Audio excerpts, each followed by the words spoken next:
भूत पुलिस 2021 की horror comedy film है। मूवी के स्टार्टिंग में हम विभूति और चिरंजी नाम की दो तांत्रिक ऑर्फन भाई को देखते हैं जो एक हवेली में पहुंचता है भूत भगाने। उस फैमिली की बेटी गुड्डी को उसके दादाजी की आत्मा ने पजेस कर लिया है। चिरंजी भूत को वश में करने के लिए मंत्र पढ़ता है लेकिन कोई असर नहीं होता। मीनवाइल विभूति उस रूम को सर्च करता है तो गुड्डी की झूठ पकड़ा जाता है। पता चलता है कि गुड्डी के पेरेंट्स उसकी शादी करवाने वाले हैं लेकिन उसको और भी पढ़ना है, इसलिए उसने ये नाटक शुरू किया है। अब गुड्डी की रिक्वेस्ट करने पे दोनों भाई उसके साथ एक डील करते हैं। फिर दोनों तांत्रिक एक फेक हवन करते हैं जहां वो कहते हैं कि दादाजी की आत्मा चाहते हैं गुड्डी पीएचडी करने के बाद ही शादी करे। अगर ये नहीं हुआ तो गुड्डी की डोली नहीं बल्कि अर्थ ही उठेगा। तो गुड्डी के पेरेंट्स अग्री होने के साथ ही गुड्डी कुछ वॉमिट करती है और ठीक हो जाती है और इसके बदले दोनों तांत्रिक भाई को काफी पैसे मिलते हैं। विभूति लोगों को भूत प्रेत से छुटकारा दिलाने के बहाने उनके अंधविश्वास की फायदा उठा के काफी पैसे लेके धोखा देता था, लेकिन चिरंजी को ये सब बिल्कुल पसंद नहीं था। वो विभूति को एक असली केस लेने के लिए कन्विंस करना चाहता था क्योंकि वो लोग तांत्रिक हैं तो उन्हें लोगों की मदद करना चाहिए। उनके पिता उलट बाबा एक फेमस तांत्रिक थे जिन्होंने उनके लिए एक किताब छोड़ के गए थे।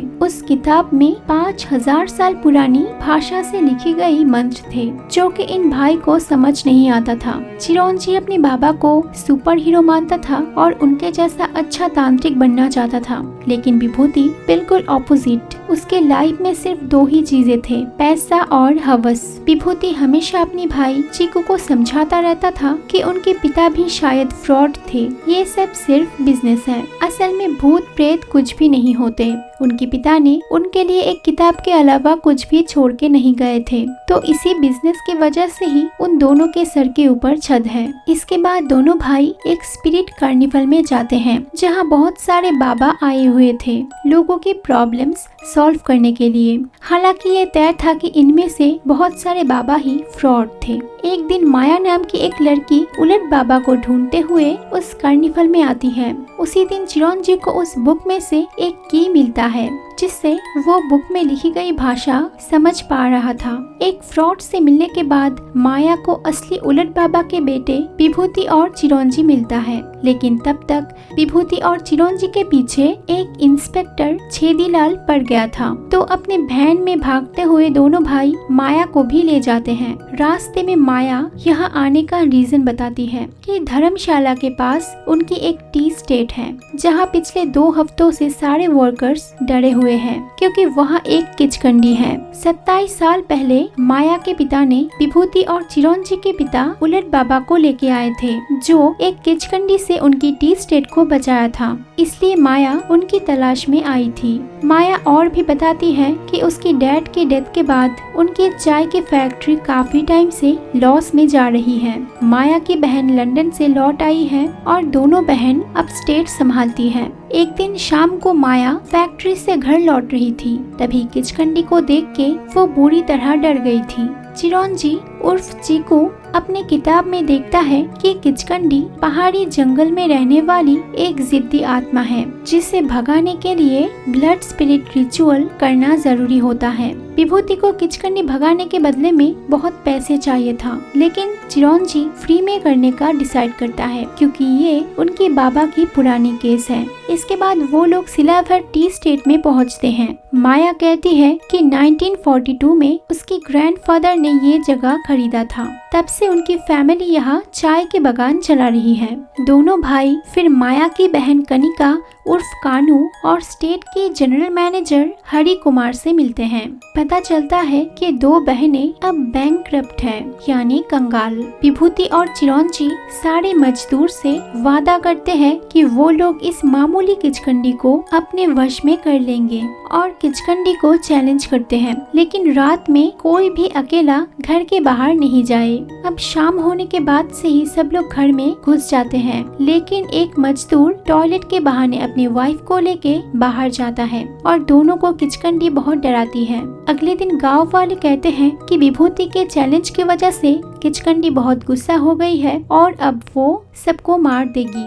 कानू के मुताबिक दोनों तांत्रिक सिर्फ गांव वालों के भोलेपन का फायदा ले रहे हैं।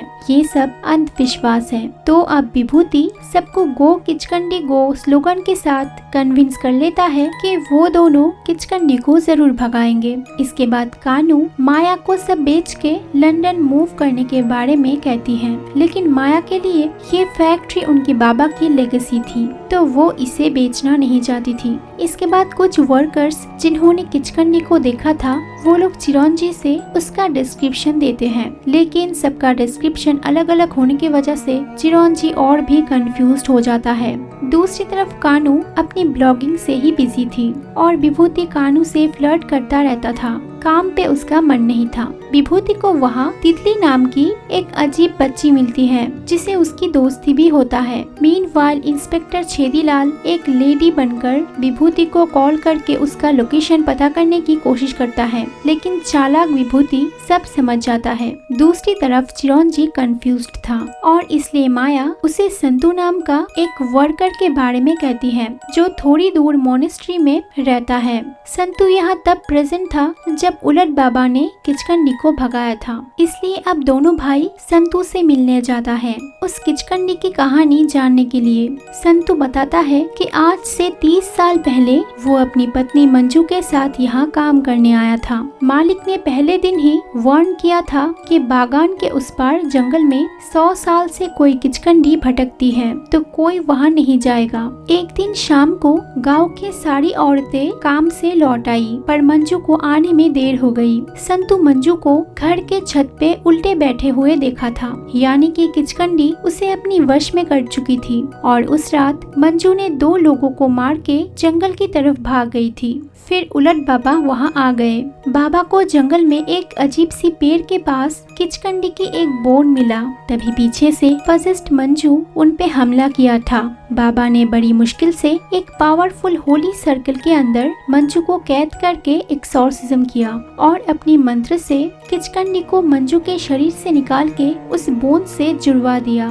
फिर एक मटके में कैद करके उस पेड़ के होल पे छुपा दिया था, लेकिन मंजू की मौत हो गई थी। बाबा कहा था कि जब तक किचकंडी मटके के अंदर रहेगी तब तक सब सेफ रहेंगे। अब संतू दोनों भाई को दिखाता है कि उसकी 2 आंखें इसी चक्कर में चली गई हैं और उन्हें भी यहाँ से भाग जाना चाहिए क्योंकि वो किचकंडी से नहीं लड़ सकते। तो इस स्टोरी की सच्चाई पता करने रात में दोनों भाई जंगल में उस पेड़ को ढूंढने जाता है। दोनों को उस पेड़ में मटकी एकदम इंटैक्ट मिलता है, मतलब किचकंडी अंदर है, लेकिन बाहर जो आत्मा है वो कौन है।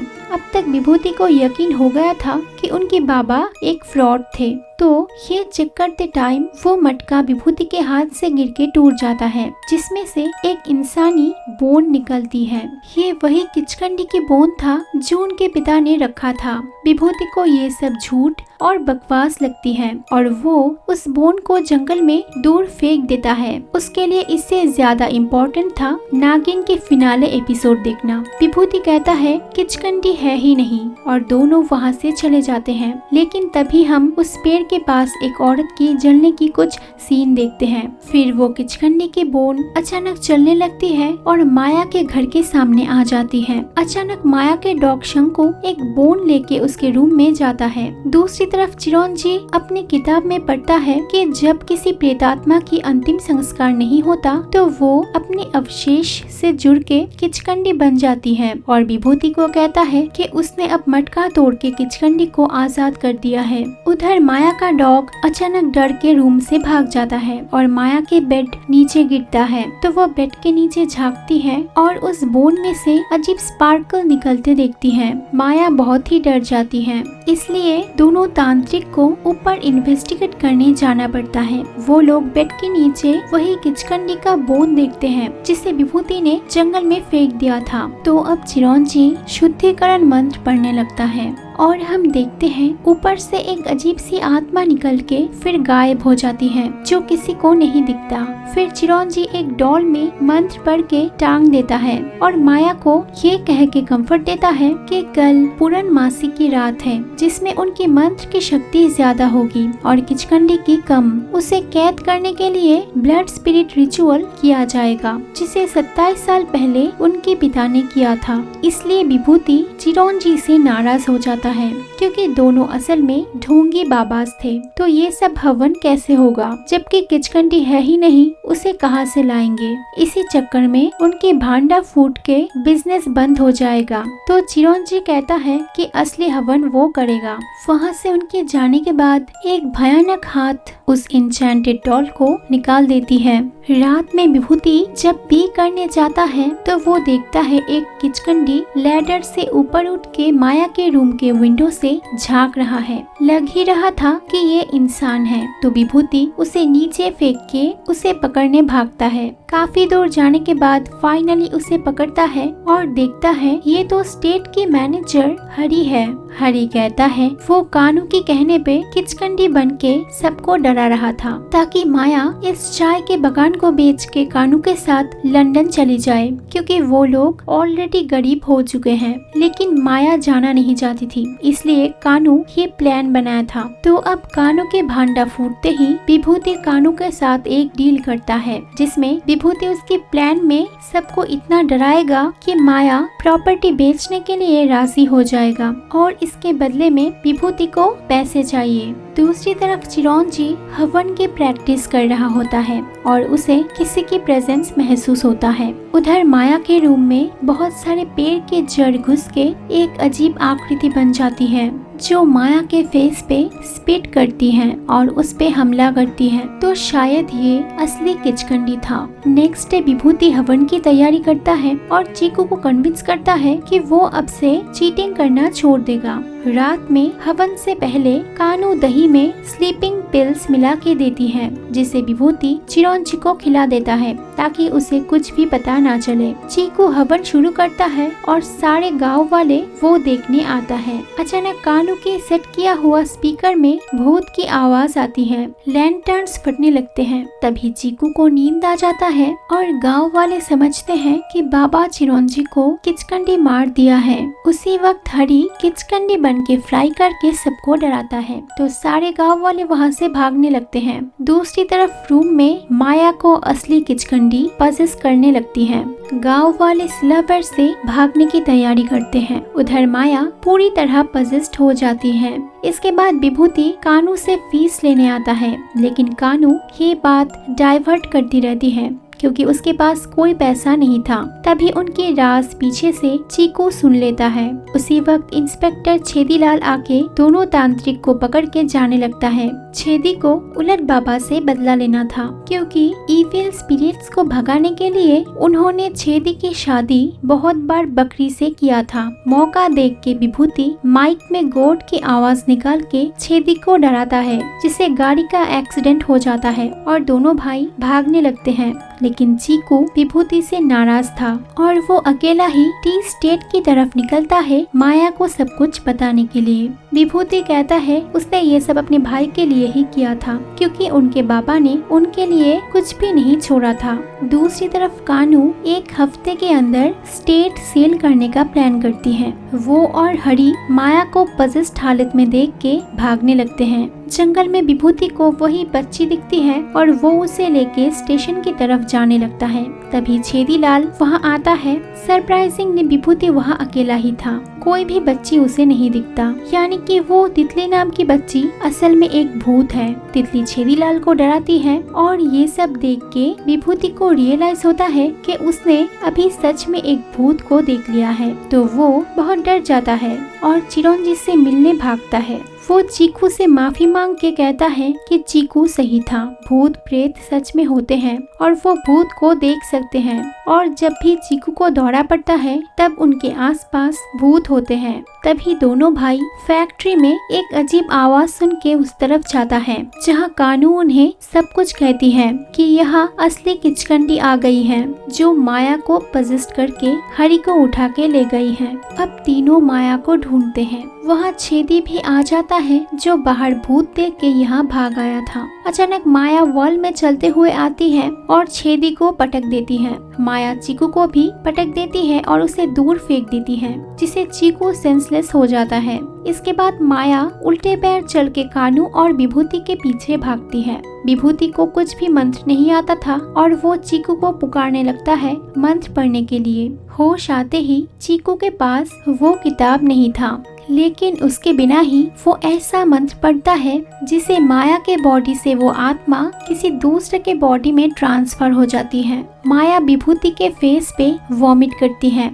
जिसके साथ ही वो आत्मा अब विभूति को पजेस्ट कर लेती है। तो यह गलती से चीकू आत्मा को अपने अंदर ट्रांसफर की बजाय विभूति पे ट्रांसफर कर दिया था। विभूति के मुंह से पेड़ के जड़े निकलते हैं। विभूति पजेस्ट होने लगता है तो दोनों गर्ल्स वहाँ से भागते हैं, लेकिन चीकू अपने भाई को छोड़ के नहीं जाता। माया को याद आती है कि वो पजेस्ट हालत में एक औरत को पेड़ पे जलते हुए और तितलियां कह के किसी को पुकारने का विजन देखी थी। उधर विभूति पहले खुद को और फिर चीकू पे अटैक करने की कोशिश करता है। तभी माया वहाँ आके चीकू से कहती है कि ये आत्मा किसी को मारना नहीं चाहती, ये खुद तकलीफ में है, इसकी मदद करो।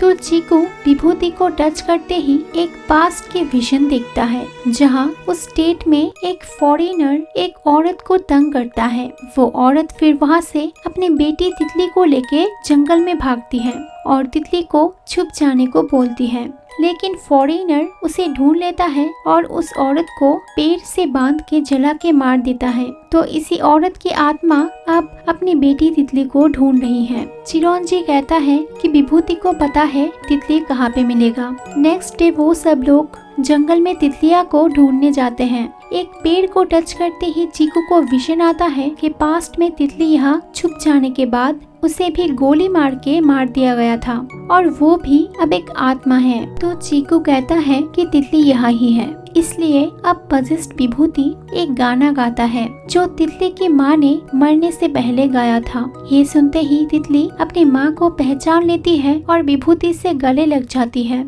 अब विभूति के बॉडी से तितली की माँ की आत्मा अलग होके अपनी बेटी को लेके ऊपर चली जाती है। छेदीलाल ये सब देख के दोनों के पैर पकड़ लेता है और उन्हें भूत पुलिस कह के रेस्पेक्ट देता है। फिर मिड क्रेडिट सीन में हम देखते हैं कि छेदी अब भूत पुलिस के लिए काम करने लगता है और मूवी यहाँ एंड हो जाती है।